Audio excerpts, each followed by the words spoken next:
Olá pessoal, o professor Tomás Aquino aqui com vocês, um forte abraço a todos vocês e eu gostaria de abrir um parênteses rapidamente, né? Vocês estão vendo aí um dos principais biomas do território brasileiro sofrendo com queimadas. Preste atenção, olhe direitinho, faça a reflexão e veja como infelizmente a ação humana, lembrando que 85%, tem estudos que mais de 80%, 85% ou mais, das queimadas que são provocadas em região de preservação, em biomas, em florestas, tudo mais, é causadas pela ação humana. Infelizmente, a gente observa ali na região do Pantanal uma guerra, né? Onde as principais vítimas desse conflito, desse confronto, é justamente a fauna e a flora, né? A vida selvagem de uma forma geral. Então fica com uma reflexão aí para que a gente tente amanhã ou depois transformar, evitar essas coisas, preservar, prevenir essas coisas e transformar o mundo melhor. Beleza? Pessoal, mas o assunto da gente hoje, em história, é a chamada retenção de Cã. Observe direitinho como é um assunto bastante interessante.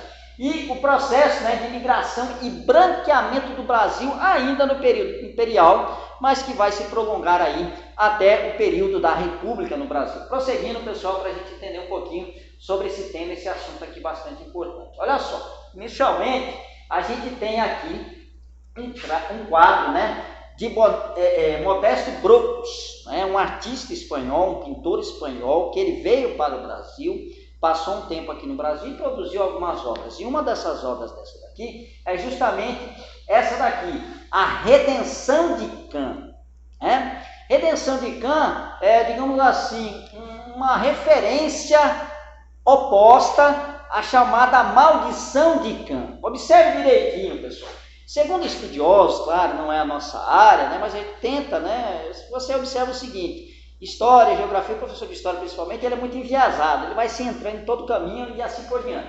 Mas nesse quadro direitinho, eu peço que vocês também façam pesquisa e observem aqui outras informações, tem vídeos e tudo mais falando sobre ele. Isso aqui é uma referência a um processo que tem muito a ver com isso aqui, ó, eugênia, né? Eugenista, uma tese, uma teoria que vai ser desenvolvida no século XIX, final do século XIX, nos anos de 1883. Olha só, pessoal.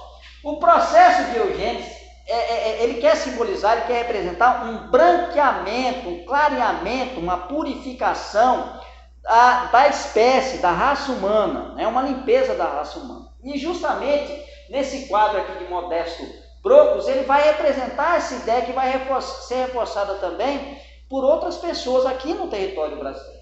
O que representa esse quadro aqui, se a gente observar aí com a visão de outras interpretações, de outros estudiosos que fizeram a interpretação desse quadro? Observe-se o seguinte, nós temos aqui 4 personagens, né? Uma senhora levantando a mão do céu, e aí atribui-se esse tipo de ação que ela está fazendo, de levantar a mão para os céus, para os altos, olhando para os céus, em agradecimento pela sua geração, que ela vai ser modificada com o passar das gerações, ela vai ser clareada, branqueada, né? É a chamada redenção, por isso que o nome do quadro é a Redenção de Cã.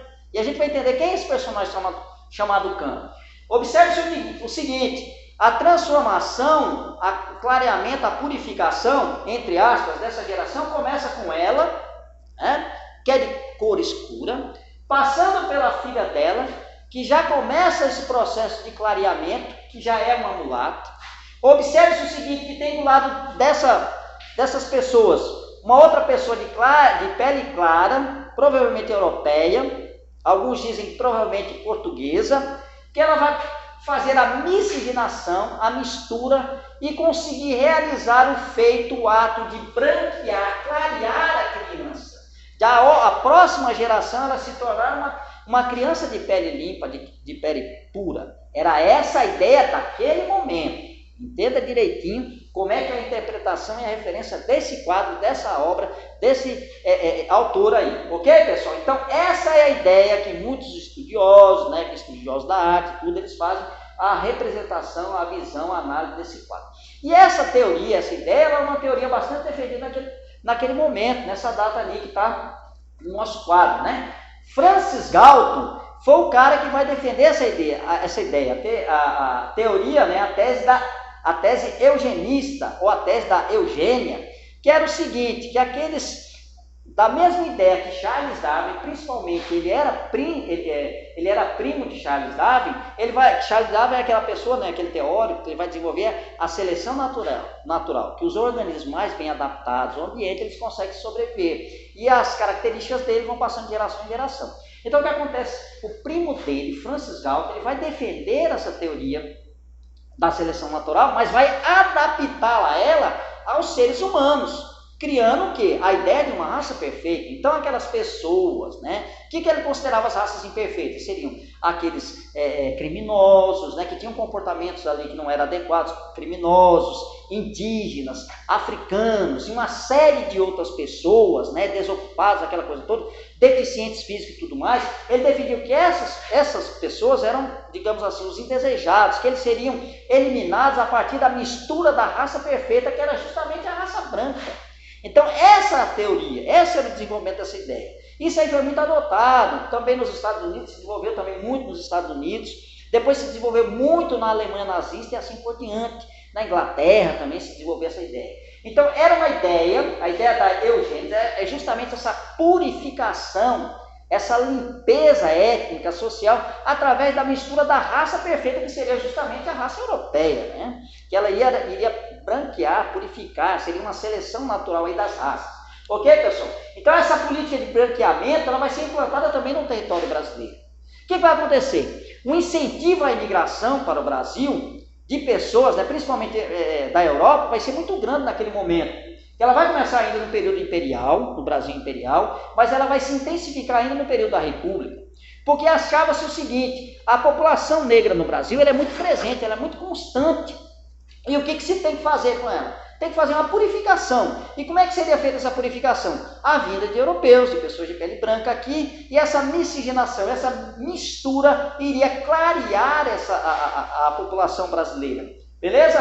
Essa ideia não só ela foi defendida por pessoas como esse daqui, João Batista de Lacerda, né? Que ele era no Congresso Universal das Raças, que em Londres, nessa data aí, que ele vai levar não só a ideia, né, de Modesto Brocos, né, levar esse quadro aqui para exemplificar a teoria dele, dessa purificação das raças, dizendo que o Brasil, com a vinda de pessoas, né, vinda de imigrantes europeus, em 3 gerações no máximo, o Brasil estaria totalmente purificado, estaria totalmente com pessoas de pele clara no território brasileiro. Então existe um processo muito grande de intensificação do governo brasileiro para a vinda de pessoas aqui para o nosso território. Enquanto a população que havia sofrido, escravizado, aquela coisa toda, vai deixar a sua própria sorte, a morrer própria míngua, sem trabalho, sem condições de trabalho e tudo mais, sem educação e tudo mais. Então, são políticas, né, defendidas naquele momento, são teorias, ideias defendidas naquele momento que vão justificar,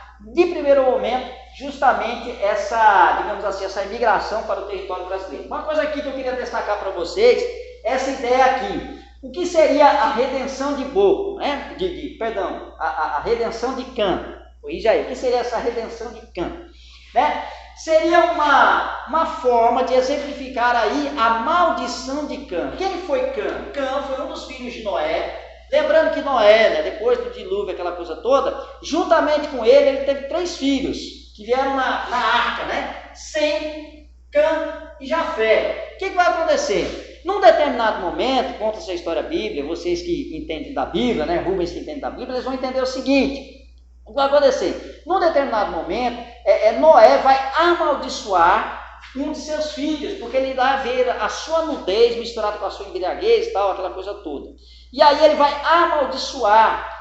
E aí algumas ideias por aí, algumas teorias por aí, vão dizer que a maldição de Cã é justamente aquela que se representa na pele das pessoas africanas, das pessoas de pele escura, aquela coisa toda, né? Então vão atribuir essa maldição de Cã justamente aos povos africanos.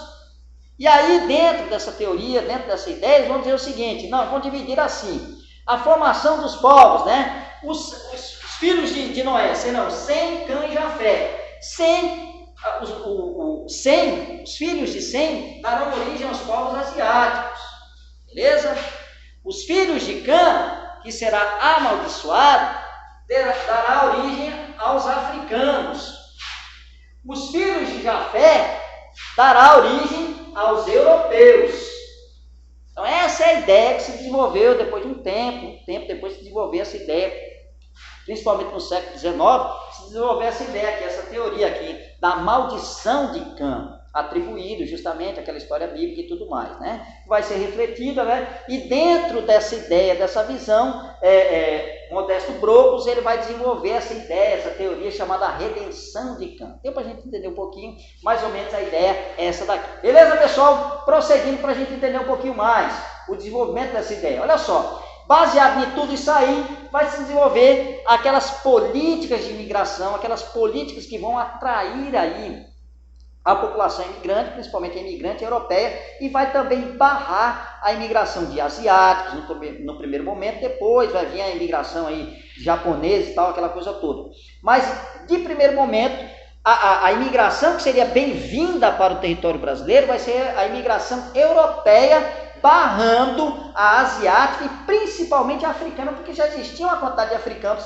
Na ideia do pessoal naquela época, já existia uma quantidade de africanos no território brasileiro. Então, olha só, a solução encontrada para lidar com o problema do excesso de sangue negro e da carência de civilização da população brasileira foi a implantação de uma política de incentivo à imigração que objetivava atrair o maior número de indivíduos europeus da raça branca, que mediante a mistura com o nacional daria ensejo, oportunidade, à criação de um povo de qualidade biológica e consequentemente cultural e laborativa, ou seja, trabalhadora, superior. Então o que acontece? A solução para se resolver o excesso de pessoas de cor escura no território brasileiro foi justamente atrair esses imigrantes, que tinham essas características bastante interessantes, né? Uma população mais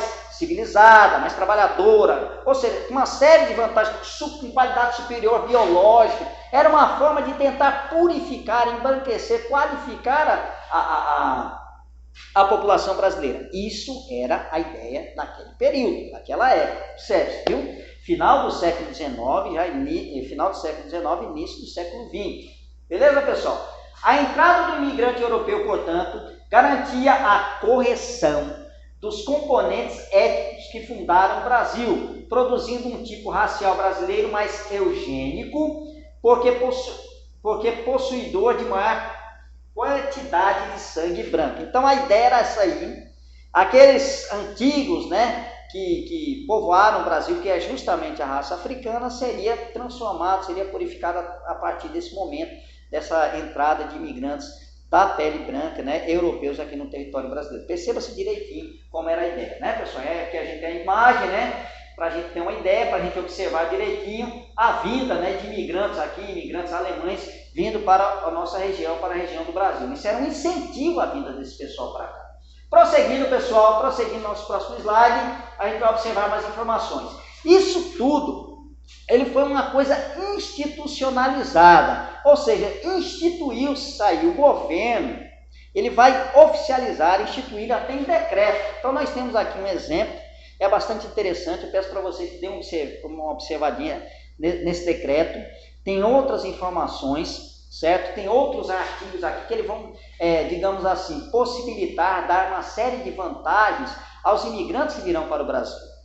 Todas elas proporcionadas justamente pelo governo brasileiro.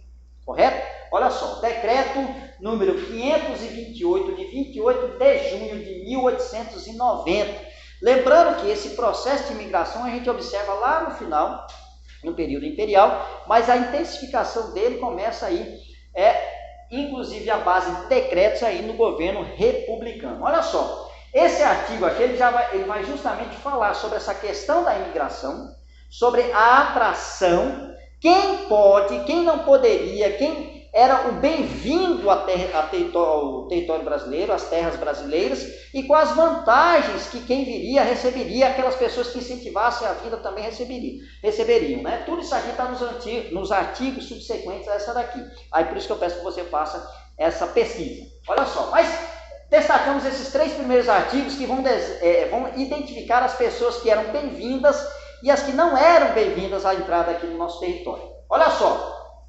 da introdução de imigrantes, artigo 1º, é inteiramente livre a entrada nos portos da República, no caso Brasil, dos indivíduos válidos e aptos para o trabalho.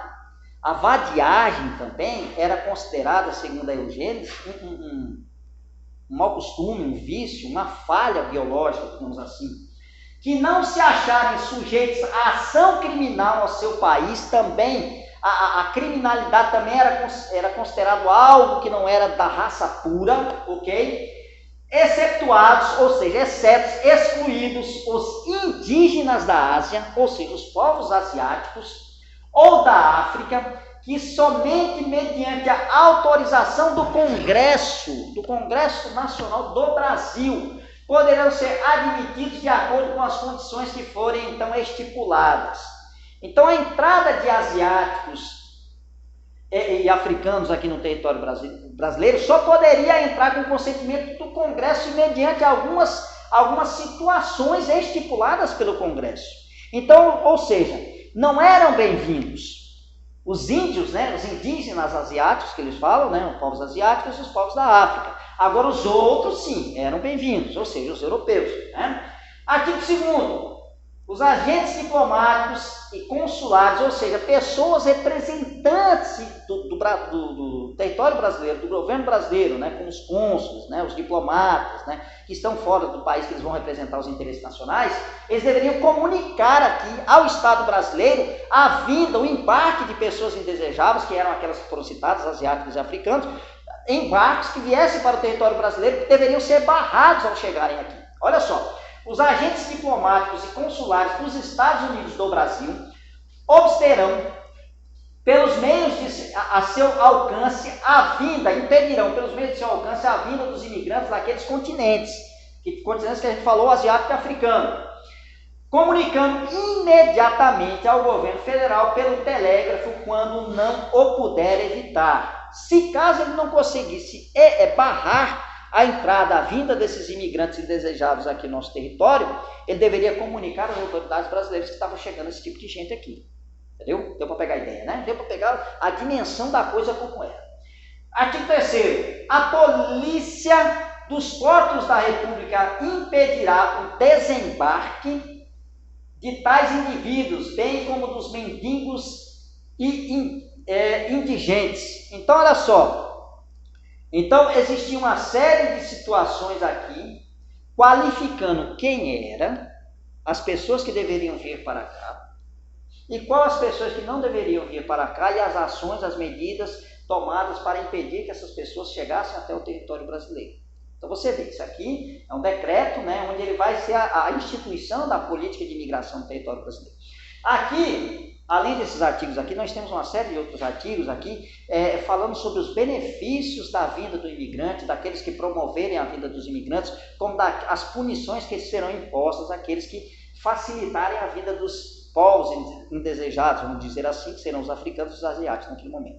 Beleza, pessoal? Então essa é a ideia aqui de como foi esse processo, a ideia de imigração. E o objetivo que era? O objetivo que era, basta a gente frisar novamente, a gente esclarecer novamente, que era uma tentativa de clareamento, de branqueamento da população brasileira, né? Baseado nas teorias, né? Baseado nas ideias ali defendidas por várias pessoas aqui no nosso território brasileiro, principalmente baseado no quadro ali da redenção de Cã, baseado aqui na teoria da Eugênesis, baseado também nessa teoria aqui sobre Cã, né, a maldição de Cã e tudo mais. Beleza, pessoal? Então deu para a gente pegar essa ideia, vamos prosseguir, eu acredito que a gente fica por aqui, encerra por aqui.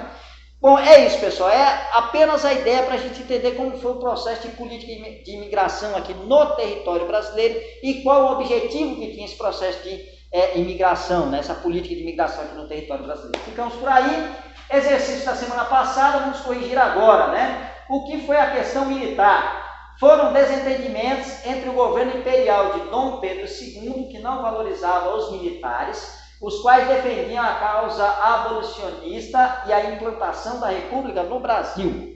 Segunda questão, explique o que foi a questão religiosa. foram desentendimentos entre o governo imperial de Dom Pedro II e a Igreja Católica, que havia proibido a participação de membros da maçonaria em ordens religiosas. Terceira questão, como a questão escravista influenciou o fim do segundo reinado?